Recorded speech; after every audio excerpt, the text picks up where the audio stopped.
Hello everyone, welcome to my YouTube channel Dream Abroad Chika.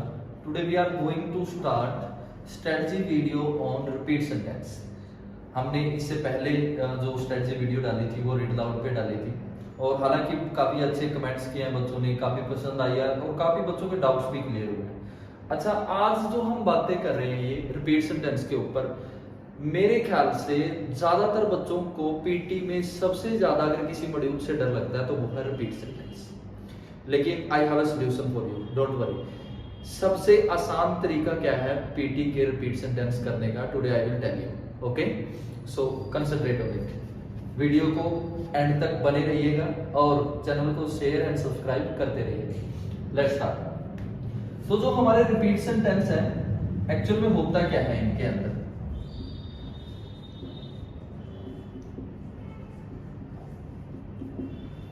Repeat sentence हमारे पास PT में approximate 51 marks के आते हैं, अप्रोक्सीमेट 51 मार्क्स, और हम काउंट करते हैं around 8 marks is equal to 1 band, near about approximate मान के चलते हैं इसको। और जिसमें से अब देखो रिपीट सेंटेंस हम इसमें दो काम करते हैं। फर्स्ट ऑफ ऑल हम क्या करेंगे, हमारे पास एक क्लिप प्ले होगी और उस क्लिप के अंदर एक सेंटेंस बोला जाएगा। सबसे पहले हम उसको हियर करेंगे, सुनेंगे, फिर उसके ऊपर जो हमने सुना है उसको स्पीक कर देंगे। क्लियर? यानी देखो, लिसन कर रहे हैं, सुन रहे हैं और स्पीक कर रहे हैं। इट मींस ये जो हमारे 51 मार्क्स हैं ये दो जगह डिवाइड होंगे। ओके, पहला फर्स्ट वन इज लिसनिंग के अंदर जाएगा इसका स्कोर, और सेकंड स्पीकिंग के अंदर भी इसका स्कोर जाएगा। तो यानी it is a most important sub section of our PT. PT का सबसे हाईएस्ट स्कोरिंग सेक्शन भी रिपीट सेंटेंस है। ये आपके पास एग्जाम में 8 to 9 आएंगे, और ये कैसे आएंगे, लगभग 3 आएंगे जो बिल्कुल इजी आएंगे, यानी बहुत ही शॉर्ट होंगे, अप्रोक्सीमेट 4 to 5 वर्ड, 4 से 5 वर्ड तक। फिर जो 3 आएंगे वो मॉडरेट होंगे, 8 to 9 वर्ड, और जो 3 आएंगे वो थोड़े से हम कह सकते हैं डिफिकल्ट होंगे, वो 10 to 12 वर्ड तक जा सकते हैं। मैक्सिमम 12-13 वर्ड तक ही जाता है, इससे ज्यादा रिपीट सेंटेंस आपके पास, इससे ज्यादा वर्डिंग का रिपीट सेंटेंस आपके पास नहीं आएगा। Okay, so come to the point. जो हमारे पास 51 मार्क्स है, अब मैंने आपको बताया है इनका स्कोर लिसनिंग में और स्पीकिंग में जाएगा। ओके, तो किस तरह से कितने मार्क्स लिसनिंग में जाएंगे और कितने मार्क्स है जो इसके स्पीकिंग में जाएंगे वो पहले डिस्क्राइब करता हूं मैं, फिर हम रिपीट सेंटेंस को किस स्ट्रेटजी से पिक करते हैं वो मैं आप लोगों को समझाऊंगा। ओके,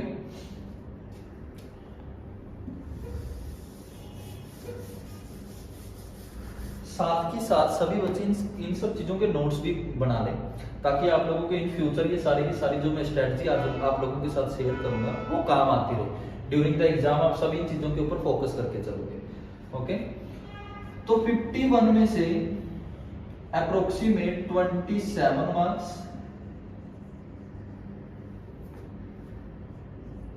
और इधर से 24 मार्क्स ये जाते हैं आपकी स्पीकिंग के अंदर, और ये जाते हैं आपकी लिसनिंग के अंदर। यानी अगर मैं नियर अबाउट देखूं, ये अकेले रिपीट सेंटेंस 6 बैंड के होते हैं, जिसमें से अप्रोक्सीमेट 3 बैंड आपके लिसनिंग में जाएंगे और 3 बैंड आपके अप्रोक्सीमेट स्पीकिंग में जाएंगे। कोई डाउट किसी बच्चे को? ओके, तो ये 3 बैंड आपके स्पीकिंग में और 3 बैंड आपके लिसनिंग के अंदर जाएंगे। क्लियर है यहां तक? अच्छा, ये तो था इसका स्कोर और किस तरह से ये स्कोर डिवाइड होता है।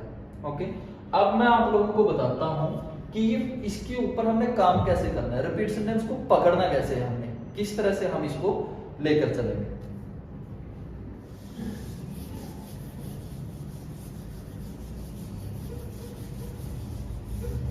यस, तो जो एक रिपीट सेंटेंस आता है, मान लो हमें एक रिपीट सेंटेंस सुनाई दिया, रिपीट सेंटेंस था there are many students in the classroom. Suppose we have a repeat sentence which is there are many students in the classroom. Okay, how many words we have? 1 2 3 4 5 6 and 7. Overall we have a 7 words. It means it is a moderate rate repeat sentence. Okay, तो देखो किस तरह से हमने इसको handle करना है। अगर हम 0 से 50, 50 to 100, 90 और 100 के बीच में ले लो एक 0 to 50, इट मींस अगर हम क्या करते हैं 0 से 50% तक वर्ड उठाते हैं, तो देखो इसके सबसे पहले मान लो थोड़ा सा इसमें एक पॉइंट रह गया, मैं वो पहले इलैबोरेट कर देता हूं आपको। इसका भी जो स्कोर आता है, फर्स्ट वन क्या होता है कंटेंट, सेकंड होता है फ्लुएंसी, और थर्ड होता है हमारा प्रोनाउंसिएशन। अच्छा, कंटेंट, फ्लुएंसी और प्रोनाउंसिएशन बच्चों को ये भी पता है। फ्लुएंसी क्या होगी, हम बिना रुके उस चीज को बोल रहे हैं, वो हमारी फ्लुएंसी होगी, जो कि मोस्ट इंपोर्टेंट है इन पीटी स्पीकिंग सेक्शन। प्रोनाउंसिएशन, जो वर्ड आपने बोले हैं उनकी प्रोनाउंसिएशन आपने ओके बोली है। ओके, तो 5 मार्क्स के ये हो गए, 5 का ये हो गया प्लस 10, और 3 मार्क्स का आता है हमारे पास कंटेंट, यानी 5 + 5 + 3 = 30। फिर ये एवरेज में होके एवरेज निकलती है इनकी, फिर 51 बनता है। ऐसे तो ये बहुत लंबे चला जाएगा स्कोरिंग इनका, ठीक है। तो कंटेंट के 3 मार्क्स होते हैं, तो वो 3 मार्क्स किस तरह से डिस्ट्रीब्यूट होते हैं और किस तरह से हम इसको, अब बच्चे बोलते हैं कि सर रिपीट सेंटेंस लेंथी था, 10-12 वर्ड का था, मेरे से रिपीट सेंटेंस नहीं हो रहा, मैं उसको पिक नहीं कर पा रहा हूँ। कुछ बच्चे अब इसमें ना अलग अलग तरह की स्ट्रेटजी लगा के चलते हैं बच्चे। पहले मैं इसके आपको पॉइंट बताता हूँ किस तरह से हम इसकी स्कोरिंग करेंगे, फिर मैं आप लोगों के साथ ये चीज शेयर करूंगा कि भी कौन कौन सी स्ट्रेटजी से आप इसको इजीली पिक कर लोगे। ओके, सो फर्स्ट पॉइंट, 0 से 50, 50 to 90 to 100। ओके, अगर हम 0 से 50% के बीच में, 0 से प्लस ही मान के चलो, मान लो हमारे पास टोटल 10 वर्ड है, किसी भी रिपीट सेंटेंस के अंदर हमारे पास टोटल 10 वर्ड है।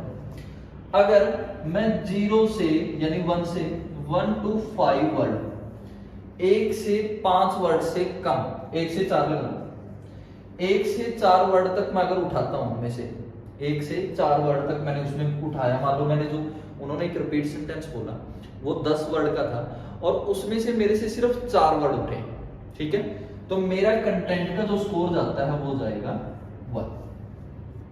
ओके, अगर मैं 50 to 90 मींस 5 से 9 तक 10 वर्ड थे टोटल, अगर मैं 1 से 4 वर्ड 1 उठाता हूं, 2 उठाता हूं, 3 या 4 वर्ड उठाता हूं, तो मेरा जो स्कोरिंग जाएगी वो कंटेंट का 1 मार्क्स होगा। और अगर मैं कंटेंट के लिए मान लो अगर मैं 5 से 9 के बीच में कोई भी वर्डिंग उठाता हूं, 5 वर्ड सुन के मेरे को 6, 7, 8, 9, तो मेरी जो होगी कंटेंट की स्कोरिंग होगी 2 मार्क्स।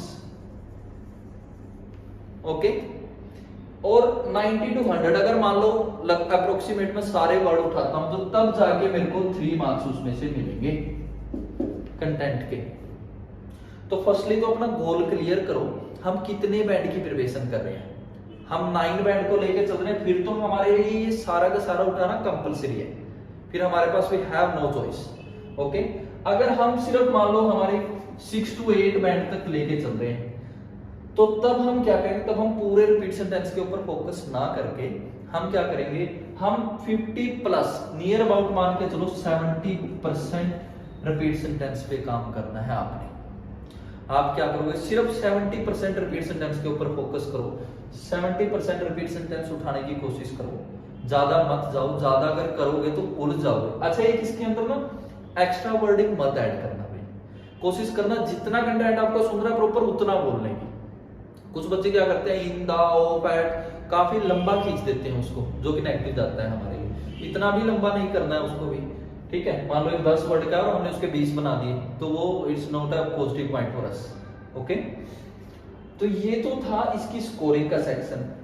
अगर मान लो मैं यहाँ तक 50 यानी 0 से 1 से 4 के बीच में मैं वर्ड उठाता हूं, तो 5 और 5 प्लस 1 यानी 11 आ गया। अगर मैं 5 to 9 तो यानी लगभग 5, 6, 7, 8 इनमें से कितने भी वर्ड उठा रहा हूं मैं, तो 5 + 5 + 2 12, और ये हमारे लिए इनफ है, हम ज्यादा उसके ऊपर फोकस करके चलेंगे। ओके, तो ये तो हो गया किस तरह से इसका स्कोर है जो वो डिवाइड होके जाता है। Now come to the strategy point, किस तरह से कौन सी स्ट्रेटजी से हम इसको अच्छी तरह से पिक कर सकते हैं और ये बच्चों के अंदर के मन के अंदर जो डर है ना वो निकल जाएगा। वो किस तरह से निकलेगा वो मैं आप लोगों को एक्सप्लेन करता हूं। ओके, और जिन बच्चों ने हमारी जो पीछे वाली रीड लागू की वीडियो नहीं देखी है तो प्लीज उन्हें देख लें, और अपने एग्जाम के अंदर जो भी आप स्ट्रेटजी लगाते हो एक बार हमारी वीडियो जरूर देख लिया करो। काफी कुछ बातें हैं, काफी कुछ पॉइंट्स हैं जो हम उसमें आप लोगों के लिए नए क्लियर करके चलते हैं। ओके, तो yes, where we were, yes, हमने पॉइंट डिस्ट्रीब्यूट कर लिए थे। Now come to the strategy.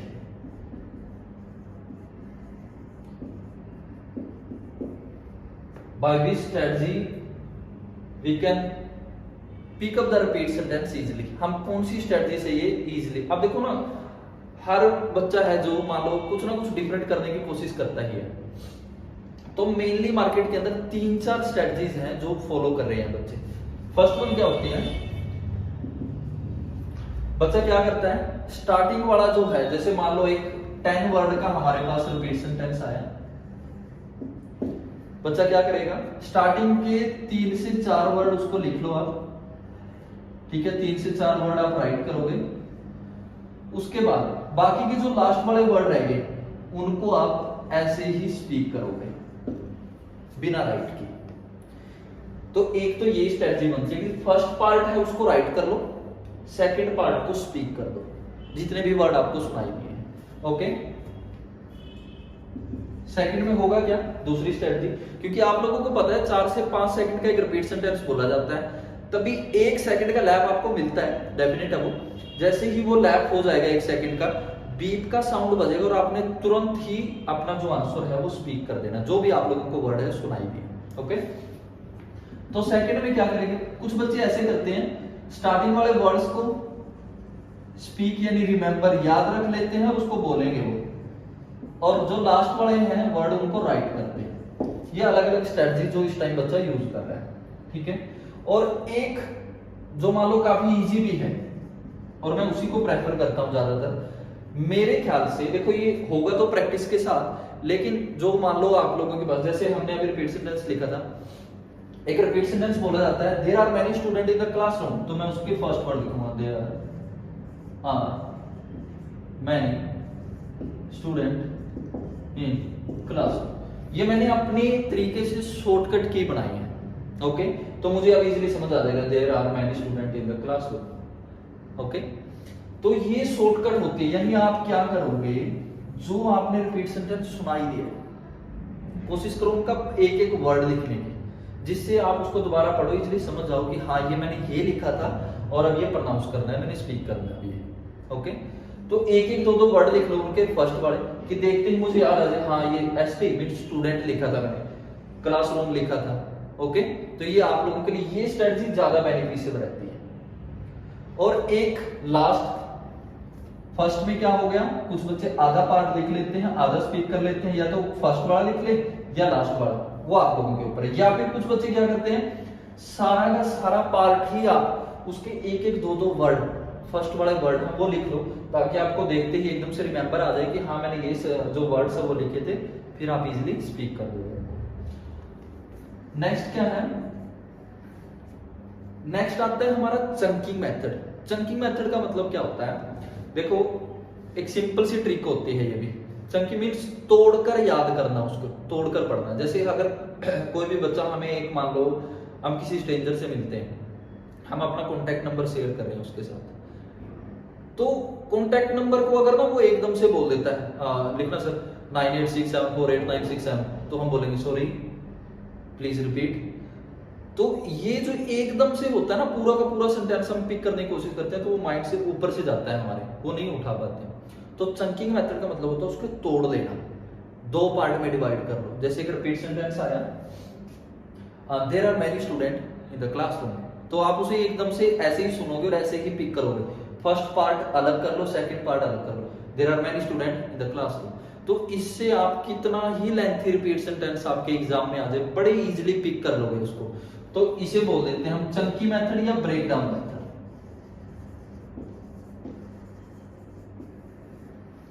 Break down method, तो इन मेथड्स के सहारे भी हम इजीली रिपीट सेंटेंस को उठा पाते हैं।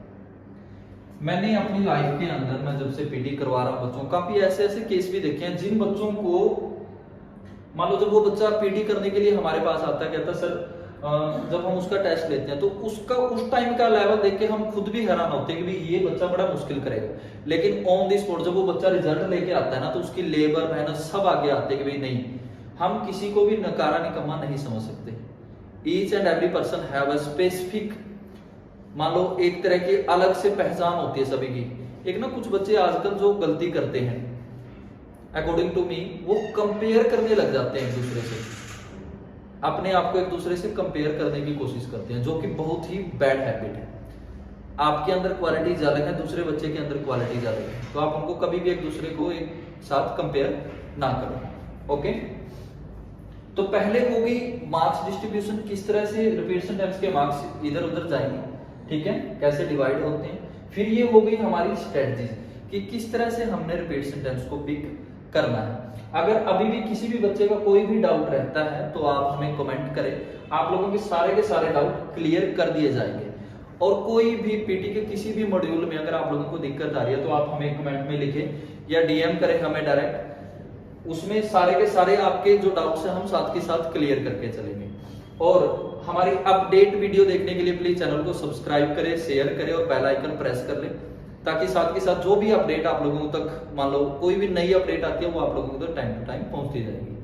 अच्छा, एक लास्ट पॉइंट, बच्चे क्या करते हैं, एक जैसे बच्चा आता है, सर देखना कोई भी, मान लो एग्जाम फिल करना है, मैंने देखना कोई डेट अगर वैकेंट पड़ी हो, हाँ मैं बोलता हूँ सर बेटा ये डेट पड़ी है और इसमें ना ये टाइम मिल रहा है शाम का, कहता सर कर दो, फिल कर दो बस। ये बड़ी ही बैड हैबिट होती है। एक ना ये भी स्ट्रेटजी होती है किस तरह से हमें कौन सी टाइमिंग है जो लेनी चाहिए, किस टाइम पर हमें प्रॉपर हम अच्छे से परफॉर्म कर पाएंगे। अब सुबह मान लो जैसे अब विंटर वेकेशन चल रही है, तो बच्चे इस टाइम बड़े जल्दी से मान लो एग्जाम देने के लिए रेडी भी हो रहे हैं, कुछ स्कूलों से जो बच्चे आ रहे हैं वो बड़ी जल्दी एग्जाम देने की कोशिश करते हैं, तो जल्दबाजी में उन्हें जो भी टाइम मिल रहा है वो टाइम को लेते हैं और कहते हैं सर बस मेरे को एग्जाम देना है। अब मान लो सुबह जैसे 8 o'clock है मॉर्निंग के, उस टाइम एग्जाम होता है, तो हमें भी पता है जिस टाइम से, अब नॉर्थ इंडिया के अंदर इस टाइम वेदर कंडीशन काफी क्रिटिकल होती है, तो बच्चे के हाथ प्रॉपर काम नहीं करते, जुबान भी लड़खड़ा जाती है, इतनी सर्दी होती है। तो अपना जो भी आप शेड्यूल देखते हो एग्जाम का, तो प्लीज वेदर को देख के एज वेल एज अपनी हेल्थ कंडीशन को देख के फिर अप्लाई करें आप। और भी कई तरह की स्ट्रेटजी लगा के एग्जाम फिल किया जाता है। तो किसी भी बच्चे को अगर एग्जाम फिल करवाना है तो हमारे ये नीचे स्क्रीन के ऊपर नीचे नंबर्स चल रहे हैं, इनके ऊपर कॉल करें, और कोई भी किसी भी तरह की क्वेरी हो आप हमें डायरेक्ट मैसेज कर सकते हो, ये नीचे नंबर्स दिए हुए हैं हमारे। ओके, सो अपनी प्रैक्टिस अच्छे से करते रहें, कोई क्वेरी हो तो हमें कॉल करें। Okay, take care.